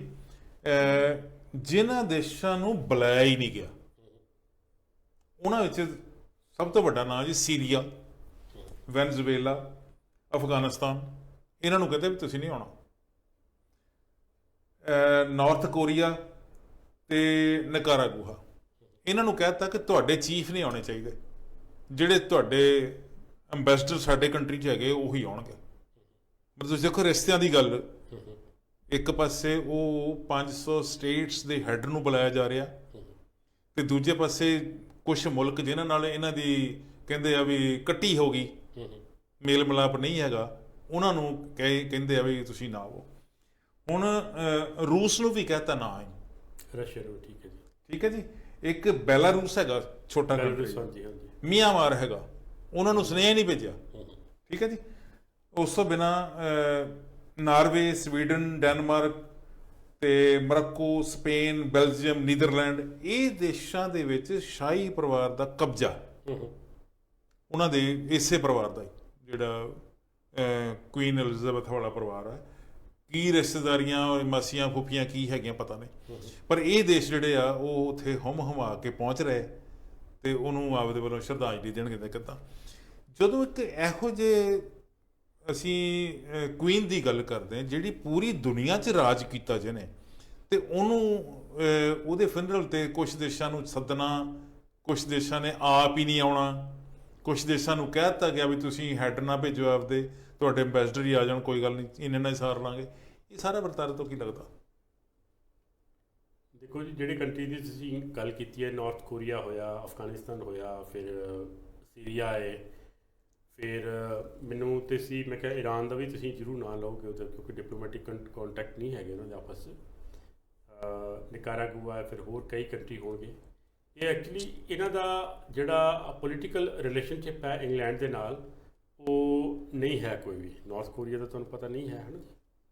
ਤੇ ਰੂਸ ਨਾਲ ਤਾਂ ਹੁਣ ਰਸ਼ੀਆ ਦੇ ਨਾਲ ਚੱਲ ਰਿਹਾ ਜੀ, ਵਾਰ ਚੱਲ ਰਹੀ ਹੈ। ਤਾਜੀ ਜਿਹੜੀ ਗੱਲ ਉਹ ਤੋਂ ਹੀ ਇਹਨਾਂ ਨੇ ਬੈਲਾਰੂਸ ਜਿਹੜਾ ਹੈਗਾ, ਬੈਲਾਰੂਸ ਇਹ ਪ੍ਰੋ ਰਸ਼ੀਅਨ ਕੰਟਰੀ ਹੈਗਾ ਜੀ। ਮੈਨੂੰ ਪਹਿਲਾਂ ਪਤਾ ਸੀ ਕਿ ਇਹਦੇ 'ਚ ਉਹਨਾਂ ਨੂੰ ਲਾਂਘੇ ਦਿੱਤੇ ਆ ਆਪਣੇ ਕੰਟਰੀ ਯੂਜ਼ ਕਰਨ ਵਾਸਤੇ, ਰਸ਼ੀਆ ਨੂੰ ਦਿੱਤਾ ਇਹਨਾਂ ਨੇ, ਠੀਕ ਹੈ ਜੀ। ਸੋ ਇਹ ਦੱਸਦੇ ਆ ਕਿ ਚਾਹੇ ਇਹ ਰਾਜ ਘਰਾਣੇ ਜਿਹੜੇ ਨੇ ਇਹਨਾਂ ਦਾ ਪੋਲੀਟੀਕਲ ਸਿਸਟਮ 'ਤੇ ਇੰਨਾ ਜ਼ਿਆਦਾ ਇਨਫਲੂਐਂਸ ਨਹੀਂ ਹੈ। ਇੰਗਲੈਂਡ 'ਚ ਤੇ ਐਕਸੈਪਸ਼ਨ ਆ, ਉੱਥੇ ਤੇ ਹੈ, ਉੱਥੇ ਹਰ ਡਿਸੀਜਨ ਜਿਹੜਾ ਇਹਨਾਂ ਕੋਲੋਂ ਰੈਟੀਫਾਈ ਹੋ ਕੇ ਫਿਰ ਹੀ ਹੁੰਦਾ। ਪਰ ਫਿਰ ਵੀ ਇਸ ਚੀਜ਼ ਦਾ ਖਿਆਲ ਰੱਖਿਆ ਗਿਆ ਕਿ ਕੰਟਰੀ ਦੀ ਜਿਹੜੀ ਡਿਪਲੋਮੈਟਿਕ ਰਿਲੇਸ਼ਨਸ਼ਿਪ ਹੈ ਉਹ ਕਿਸ ਕੰਟਰੀ ਨਾਲ ਬਹੁਤ ਗੂੜੀ ਹੈ, ਕਿਸ ਕੰਟਰੀ ਨਾਲ ਘੱਟ ਹੈ। ਹੁਣ ਤੁਸੀਂ ਜਿਹੜੇ ਸਕੈਂਡੀਨੇਵੀਅਨ ਕੰਟਰੀ ਦਾ ਨਾਮ ਲਿਆ ਹੈਗਾ, ਨਾਰਵੇ ਹੈ, ਸਵੀਡਨ ਹੈ, ਡੈਨਮਾਰਕ ਹੈ, ਹੋਰ ਇਹਨਾਂ 'ਚ ਨੋ ਡਾਊਟ ਮੋਨਾਰਕੀ ਹੈਗੀ ਹੈ ਜੀ, ਰਾਜੇ ਹੈਗੇ ਨੇ। ਉਹ ਰਾਜਿਆਂ ਦਾ ਮੈਨੂੰ ਅੱਜ ਪਹਿਲੀ ਵਾਰ ਪਤਾ ਲੱਗਾ ਕਿ ਇਹਨਾਂ ਦਾ ਰਿਲੇਸ਼ਨਸ਼ਿਪ ਜਿਹੜਾ ਸੀ ਰਾਜ ਘਰਾਣਿਆਂ ਦਾ ਇੰਗਲੈਂਡ ਦੀ ਰਾਣੀ ਦੇ ਨਾਲ ਵੀ ਸੀ। ਹੋ ਸਕਦਾ ਜੀ ਕੁਆਇਟ ਪੋਸੀਬਲ ਹੈ ਕਿ ਇਹਨਾਂ ਨੂੰ ਜਦੋਂ ਮੁੱਢ ਕਦੀਮ ਤੋਂ ਜਦੋਂ ਇਹਨਾਂ ਨੇ ਕੰਟਰੀਆਂ ਦੇ ਕਬਜ਼ੇ ਕੀਤੇ ਤੇ ਆਪਣੀ ਫੈਮਿਲੀ ਭੇਜ ਦਿੱਤੀ ਹੋਏਗੀ, ਤੁਸੀਂ ਜਾ ਕੇ ਉੱਥੇ ਫਲਾਣਾ ਕੰਟਰੀ ਤੁਹਾਡਾ ਹੋਇਆ, ਫਲਾਣਾ ਕੰਟਰੀ ਤੁਹਾਡਾ ਹੋਇਆ, ਹੈ ਨਾ, ਜਿਸ ਤਰ੍ਹਾਂ ਕੀਤਾ ਹੋਏਗਾ। ਉਹਨਾਂ ਦੇ ਜਿਹੜੇ ਅੱਗੋਂ ਹੈ ਨੇ ਨੈਕਸਟ ਜਨਰੇਸ਼ਨਸ ਹੈ, ਉਹ ਇਸ ਤਰ੍ਹਾਂ ਹੀ ਰਾਜ ਕਰਦੀਆਂ ਆ ਰਹੀਆਂ ਹੁਣ ਤੱਕ। ਪਰ ਮੈਂ ਫਿਰ ਵੰਸ ਅਗੇਨ ਉਹੀ ਕਹਿੰਦਾ ਕਿ ਅਗਰ ਇਹ ਅਵੇਅਰਨੈਸ ਕੈਨੇਡਾ 'ਚ ਆ ਸਕਦੀ ਹੈ ਕਿ ਇਹ ਜਿਹੜੀ ਰਾਜਸ਼ਾਹੀ ਘਰਾਣਾਸ਼ਿਪ ਹੈ ਜਿਹੜਾ ਇਹ ਘਰਾਣਾ ਦੀ ਪ੍ਰਥਾ ਹੈ ਖਤਮ ਹੋਣੀ ਚਾਹੀਦੀ ਹੈ। ਲੇਟਰ ਸੂਨਰ ਇਹ ਜਿਹੜੀ ਰੈਵੋਲੂਸ਼ਨ ਹੈ, ਇਹ ਜਿਹੜਾ ਮੂਵਮੈਂਟ ਹੈ, ਇਹ ਮੁਹਿੰਮ ਹੈ, ਉੱਥੇ ਵੀ ਜ਼ਰੂਰ ਜ਼ੋਰ ਫੜੇਗੀ ਆਉਣ ਵਾਲੇ ਟਾਈਮ 'ਤੇ। ਡਿਫਰੈਂਟ ਰਿਜ਼ਲਟ ਹੋ ਸਕਦੇ ਹੈ, ਠੀਕ ਹੈ ਜੀ। ਔਰ ਮੇਰੇ ਖਿਆਲ 'ਚ ਇਹ ਇਨਫਲੂਐਂਸ ਜਿਹੜਾ ਉਹ ਹੁਣ ਘੱਟ ਜਾਣਾ ਚਾਹੀਦਾ, to be very honest, being a layman. ਤੁਸੀਂ ਨੋਟ ਕੀਤਾ ਹੋਣਾ ਜੀ ਪਿੱਛੇ ਜੇ ਇੱਕ ਪੰਜਾਬੀ ਮੁੰਡਾ ਉਹ ਲਾਇਰ ਬਣ ਗਿਆ, ਹਾਂਜੀ, ਤੇ ਉਹਨੇ ਸਹੁੰ ਚੱਕਣ ਤੋਂ ਨਾ ਕਰਤੀ। ਸਹੁੰ ਚੁੱਕਣ ਤੋਂ ਨਾ ਕੀਤੀ, ਉਹਨੇ ਕਿਹਾ ਕਿ ਮੈਂ ਨਹੀਂ ਚੁੱਕਾਂਗਾ ਇਸ ਕੁਈਨ ਦੇ ਨਾਂ 'ਤੇ, ਠੀਕ ਹੈ ਜੀ। ਔਰ ਉਹਨੇ ਕਿਸ ਬੇਸ 'ਤੇ ਨਾ ਕੀਤੀ ਤੇ ਉਹ ਬੈਟਰ ਦੱਸ ਸਕਦੇ ਹੈ ਕਿ ਜੋ ਮੈਨੂੰ ਇੰਪਰੈਸ਼ਨ ਸੀ ਇਸ ਚੀਜ਼ ਦਾ ਕਿ ਹਰ ਬੰਦਾ ਸੋਚਦਾ ਹੈ ਕਿ ਜਦੋਂ ਕੰਟਰੀ ਦਾ ਇੱਕ ਵਜੂਦ ਜਿਹੜਾ ਇੰਡੀਪੈਂਡੈਂਟ ਹੈਗਾ, ਉਹਨਾਂ ਦੀ ਪੋਲਿਸੀ ਮੈਟਰ ਜਿਹੜਾ ਉਹ ਡਿਸਾਈਡ ਕੀਤਾ ਜਾਂਦਾ ਇੱਕ ਇੰਡੀਪੈਂਡੈਂਟ ਬਾਡੀ ਵੱਲੋਂ ਕੀਤਾ ਜਾਂਦਾ ਹੈ। ਜਿਹੜਾ ਫੋਰਨ ਪੋਲਿਸੀਜ਼ ਹੈਗੀ ਹੈ, ਇਕਨੋਮਿਕ ਪੋਲਿਸੀਜ਼ ਆ, ਹੋਰ ਸਾਰਾ ਕੁਝ ਇੱਕ ਇਲੈਕਟਿਡ ਗਵਰਨਮੈਂਟ ਵੱਲੋਂ ਕੀਤਾ ਜਾਂਦਾ। ਫਿਰ ਉਸ ਗਵਰਨਮੈਂਟ ਨੂੰ ਉਸ ਮੋਨਾਰਕੀ ਦੇ ਥੱਲੇ ਲੱਗਣ ਦੀ ਕੀ ਲੋੜ ਹੈ, ਕੀ ਮਜਬੂਰੀ ਹੈ ਜਿਹੜੀ ਐਗਜ਼ਿਸਟ ਹੀ ਨਹੀਂ ਕਰਦੀ, ਇਨਫੈਕਟ ਐਗਜ਼ਿਸਟ ਹੀ ਨਹੀਂ, ਜਦੋਂ ਕਿ ਉਸ ਗਵਰਨਮੈਂਟ ਨੂੰ ਲੋਕ ਚੁਣਦੇ। ਹਾਂਜੀ, ਤਾਂ ਉਹ ਮਤਲਬ ਇੱਕ ਸਿੰਬੋਲਿਕ ਜਾਂ ਇੱਕ ਆਨਰ ਦਿੱਤਾ ਗਿਆ ਸੀ ਜਿਹਨੂੰ ਹਟਾਉਣ ਵਾਸਤੇ ਕਾਫੀ ਮੁਹਿੰਮ ਚੱਲਦੀ ਰਹੀ ਹੈ। ਔਰ ਹੁਣ ਤੁਹਾਡੇ ਜਿਹੜੇ ਸਟੈਟਿਸਟਿਕਸ ਦਿੱਤੇ ਤੁਸੀਂ, ਉਹਦੇ ਮੁਤਾਬਿਕ ਇਹ ਮੁਹਿੰਮ ਜਿਹੜੀ ਹੈ ਹੋਰ ਜ਼ੋਰ ਫੜੇਗੀ ਮੇਰੇ ਖਿਆਲ 'ਚ। ਜਿਹੜੇ ਮੁਲਕਾਂ ਨੂੰ ਨਹੀਂ ਬੁਲਾਇਆ ਗਿਆ ਜਾਂ ਜਿਨ੍ਹਾਂ ਤੇ ਰਿਸਟ੍ਰਿਕਸ਼ਨਸ ਲਾਈਆਂ ਗਈਆਂ, ਆਪਣੇ ਪੰਜਾਬੀ ਭਾਈਚਾਰੇ ਵਿੱਚ ਇਹ ਗੱਲ ਹੁੰਦੀ ਹੈ ਜੀ ਵੀ ਦੁਸ਼ਮਣ ਦੀ ਵੀ ਡੈਥ ਹੋ ਗਈ ਹੋਵੇ ਨਾ, ਦੁਸ਼ਮਣੀਆਂ, ਵੱਟ ਦਾ ਰੌਲਾ, ਕੋਈ ਹੋਰ ਕਿਤੇ ਵੱਢ ਵਢਾਂਗਾ ਵੀ ਕਿਤੇ ਹੋ ਗਿਆ, ਮੁਕੱਦਮੇਬਾਜ਼ੀ ਵੀ ਕਿਤੇ ਹੋ ਗਈ, ਤੇ ਉਹ ਬੰਦਾ ਕਹਿੰਦਾ ਯਾਰ ਜਿਹੜਾ ਜਾਣ ਵਾਲਾ ਸੀ ਉਹ ਚਲਾ ਗਿਆ, ਲੜਾਈ ਇੱਕ ਪਾਸੇ, ਮੁਕੱਦਮੇਬਾਜ਼ੀ ਇੱਕ ਪਾਸੇ, ਉਹਦੇ ਮਰਨ ਤੇ ਜੁਰਾਣਾ ਜ਼ਰੂਰ ਆ। ਇਹ ਰਾਜਘਰਾਣੇ ਜਿਹੜੇ ਆ, ਇਹ ਤਾਂ ਮਤਲਬ ਨਫ਼ਰਤ ਪਾਲੀ ਬੈਠੇ। ਨਫ਼ਰਤ ਤੇ ਦੇਖੋ ਹੁੰਦੀ ਹੈ। ਅਲਟੀਮੇਟਲੀ ਕੀ ਹੈ ਕਿ ਇਨਸਾਨ ਚਾਹੇ ਉਹ ਕਿਸੇ ਵੀ ਕਲਰ ਦਾ ਹੈ, ਜੋ ਮਰਜ਼ੀ ਹੈ, ਉਹਦਾ ਜਿਹੜਾ ਮਾਈਂਡ ਸੈੱਟ ਹੈ, ਜਿਹੜਾ ਜੋ ਉਹਦਾ ਸੋਚਣ ਦਾ ਤਰੀਕਾ ਹੈ, ਉਹ ਬਿਲਕੁਲ ਆਮ ਇਨਸਾਨ ਵਰਗਾ ਹੀ ਹੁੰਦਾ ਹੈ। ਕਿਹਨੂੰ ਲਾਈਕ ਕਰਨਾ, ਕਿਹਨੂੰ ਨਹੀਂ ਕਰਨਾ, ਕਿੱਥੇ ਆਪਣੇ ਪ੍ਰਾਇੋਰਟੀਜ਼ ਹੈਗੀਆਂ ਨੇ, ਕਿੱਥੇ ਆਪਣੇ ਹਿੱਤ ਨੇ, ਕਿੱਥੇ ਆਪਣੇ ਜਿਹੜੇ ਫਾਇਦੇ ਨੇ, ਕਿੱਥੇ ਨੁਕਸਾਨ ਨੇ, ਇਸ ਸਾਰੀ ਚੀਜ਼ ਨੂੰ ਮੱਦੇਨਜ਼ਰ ਰੱਖਦੇ ਹੋਏ ਹੀ ਇਹ ਡਿਸਾਈਡ ਕੀਤਾ ਜਾਂਦਾ ਕਿ ਕਿਹਨੂੰ ਬੁਲਾਉਣਾ ਤੇ ਕਿਹਨੂੰ ਨਹੀਂ ਬੁਲਾਉਣਾ। ਹਾਲਾਂਕਿ ਇਹ ਜਿਹੜੀ ਇੱਕ ਚੀਜ਼ ਹੈ, ਇਹ ਇੰਨੇ ਸਾਲ ਬਾਅਦ ਹੋਈ ਹੈ, ਤਕਰੀਬਨ ਮੇਰੇ ਖਿਆਲ 70 ਸਾਲ ਬਾਅਦ ਇਹ ਹੋ ਰਹੀ ਹੈ, ਤੇ ਇਹ ਬੜੀ ਯੂਨੀਕ ਇੱਕ ਕਹਿ ਲਓ ਹੈ, ਚਲੋ ਅਨਫੋਰਚੂਨੇਟ ਹੈ ਪਰਿਵਾਰ ਵਾਸਤੇ, ਪਰ ਇੱਕ ਯੂਨੀਕ ਇੱਕ ਓਕੇਜ਼ਨ ਹੈ, ਇੱਕ ਯੂਨੀਕ ਮੌਕਾ ਹੈ, ਜਿਹੜਾ ਪਤਾ ਨਹੀਂ ਕਿਸ ਸ਼ੇਪ 'ਚ ਉਹ ਨੇਪਰੇ ਚੜੂਗਾ, ਤੇ ਜਦੋਂ ਨੇਪਰੇ ਚੜੂਗਾ ਉਸ ਤੋਂ ਬਾਅਦ ਪਤਾ ਲੱਗੇਗਾ ਵੀ ਇਹ ਕਿਸ ਸ਼ੇਪ 'ਚ ਹੋਇਆ ਕਰਦਾ ਸੀ ਇਨ ਦਾ ਪਾਸਟ। ਅੱਜ ਮੈਂ ਸਵੇਰੇ ਦੇਖ ਰਿਹਾ ਸੀ, ਇੱਕ ਰਿਪੋਰਟ ਸ਼ੋ ਕਰ ਰਹੇ ਸੀ ਕਿ ਕਾਫੀ ਲੋਕ ਉਹਦੇ ਅੰਤਿਮ ਦਰਸ਼ਨਾਂ ਵਾਸਤੇ ਆ ਰਹੇ ਹੈ। ਲੰਬੀਆਂ ਲਾਈਨਾਂ ਲੱਗੀਆਂ। ਹਾਂਜੀ, ਲੰਬੀਆਂ ਲਾਈਨਾਂ ਲੱਗੀਆਂ ਨੇ, ਤੇ ਉਹ ਲਾਈਨਾਂ ਜਿਹੜੀਆਂ ਨੇ ਟਾਈਮ ਟੂ ਟਾਈਮ ਉਹ ਵਧੀ ਜਾ ਰਹੀਆਂ ਨੇ, ਤੇ ਉੱਥੋਂ ਦੇ ਜਿਹੜੇ ਲੋਕਲ ਅਥਾਰਟੀਜ਼ ਹੈ ਉਹ ਇਸ ਚੀਜ਼ ਬਾਰੇ ਸੋਚ ਰਹੀ ਹੈ ਕਿ ਹੁਣ ਇਹਦੇ ਵਾਸਤੇ ਪਰਮਾਨੈਂਟ ਇਹਨੂੰ ਬੰਦ ਕਰਤਾ ਜਾਏ, ਕਿਉਂਕਿ ਇਨਫ ਜਿਹੜਾ ਟੂ, ਅਗਰ ਤੁਸੀਂ ਟਾਈਮ ਥੋੜਾ ਰਹਿ ਗਿਆ ਨਾ ਜੀ, ਟਾਈਮ ਥੋੜਾ ਰਹਿ ਗਿਆ, ਤੇ ਇੱਕ ਇੰਗਲੈਂਡ ਜਿਹੜਾ ਕੰਜਸਟਡ ਕੰਟਰੀ ਹੈ, ਬੜਾ ਉਹਦਾ ਜਿਹੜਾ ਪਾਪੂਲੇਸ਼ਨ ਦੀ ਇੱਕ ਘਣਤਾ ਜਿਹੜੀ ਹੈ ਬਹੁਤ ਜ਼ਿਆਦਾ ਹੈ, ਸੋ ਇਸ ਤਰ੍ਹਾਂ ਦੇ ਪਬਲਿਕ ਓਕੇਜ਼ਨ ਤੇ ਵੱਡੀ ਪਬਲਿਕ ਨੂੰ ਕੰਟਰੋਲ ਕਰਨਾ ਸ਼ਾਇਦ ਲੋਕਲ ਅਥਾਰਟੀਜ਼ ਦੇ ਵਾਸਤੇ। ਇੱਕ ਦੋ ਘਟਨਾਵਾਂ ਮਾੜੀਆਂ ਹੋ ਵੀ ਗਈਆਂ, ਹਾਂਜੀ, ਪੁਲਿਸ ਨੇ ਕੁਝ ਬੰਦੇ ਫੜ ਫੁੜ ਵੀ ਲਏ। ਅੱਛਾ ਜੀ, ਇਦਾਂ ਦੀ ਘਟਨਾਵਾਂ ਵਾਪਰੇ ਹੋਈਆਂ। ਚਲੋ ਖੈਰ, ਕੁੱਲ ਮਿਲਾ ਕੇ ਗੱਲ ਹੈ ਜੀ, 19 ਤਰੀਕ ਨੂੰ 19 ਸਤੰਬਰ ਨੂੰ ਫਿਨਰਲ ਹੈ, ਔਰ ਪੂਰੇ ਵਰਲਡ ਦੇ ਦੇਸ਼ਾਂ ਨੇ ਜਿਨ੍ਹਾਂ ਨਾਲ ਇੰਗਲੈਂਡ ਦੇ ਚੰਗੇ ਸੰਬੰਧ ਹੈ ਜਾਂ ਇਸ ਰਾਜ ਘਰਾਣੇ ਦੇ ਮਨਾਰਕੀ ਦੇ ਚੰਗੇ ਸੰਬੰਧ ਹੈ, ਉਹਨਾਂ ਨੇ ਆਪਦੇ ਝੰਡੇ ਨੀਵੇਂ ਕੀਤੇ ਹੋਏ ਆ। ਕਿੰਨਾ ਚਿਰ ਰਹਿਣਗੇ, ਕਿੰਨਾ ਚਿਰ ਨਹੀਂ ਰਹਿਣਗੇ। ਇੰਡੀਆ ਦੇ ਵਿੱਚ ਵੀ ਸੋਗ ਦਾ ਦਿਨ ਰੱਖਿਆ ਗਿਆ ਸੰਡੇ। 19 ਸਤੰਬਰ ਨੂੰ ਕੈਨੇਡਾ ਭਰ ਦੇ ਵਿੱਚ ਛੁੱਟੀ ਅਨਾਉਂਸ ਕੀਤੀ ਗਈ ਹੈ, ਔਰ ਨਾਲ ਦੀ ਨਾਲ ਉਹਨੂੰ ਕੁਈਨ ਨੂੰ ਸ਼ਰਧਾਂਜਲੀ ਭੇਟ ਕਰਨ ਵਾਸਤੇ ਜਗ੍ਹਾ ਜਗ੍ਹਾ 'ਤੇ ਪ੍ਰਬੰਧ ਕੀਤੇ ਗਏ ਆ, ਲੈਜਿਸਲੇਚਰ ਬਿਲਡਿੰਗਸ ਵਿੱਚ ਜਾਂ ਹੋਰ ਥਾਵਾਂ 'ਤੇ ਜਿੱਥੇ ਲੋਕ ਜਾ ਕੇ ਆਪਦੀ ਸੰਵੇਦਨਾ ਜਿਹੜੀ ਉਹ ਪ੍ਰਗਟ ਕਰ ਸਕਦੇ। ਕੁੱਲ ਮਿਲਾ ਕੇ ਸਾਡਾ ਅੱਜ ਦੀ ਇਸ ਗੱਲਬਾਤ ਦਾ ਕੇਂਦਰ ਬਿੰਦੂ ਇਹ ਰਿਹਾ ਕਿ ਇਹ ਮਨਾਰਕੀ, ਇਹ ਰਾਜ ਘਰਾਣੇ, ਇਹ ਰਾਜਸ਼ਾਹੀ, ਪੁਰਾਣੇ ਜਗੀਰਦਾਰੂ ਜਿਹੜਾ ਸਿਸਟਮ ਹੈ ਜਾਂ ਸਾਮਰਾਜੀ ਸਿਸਟਮ ਹੈ, ਉਹਦੀ ਦੇਣ ਹੈ। ਕੀ ਅੱਜ ਦੇ ਡੈਮੋਕ੍ਰੈਟਿਕ ਸਿਸਟਮ ਦੇ ਵਿੱਚ ਜਦੋਂ ਲੋਕਾਂ ਦਾ ਸਿੱਧਾ ਦਖਲ ਹੁੰਦਾ ਹੈ ਸਰਕਾਰਾਂ ਬਣਾਉਣ ਦੇ ਵਿੱਚ, ਕੀ ਇਹ ਵਾਜਬ ਹੈ?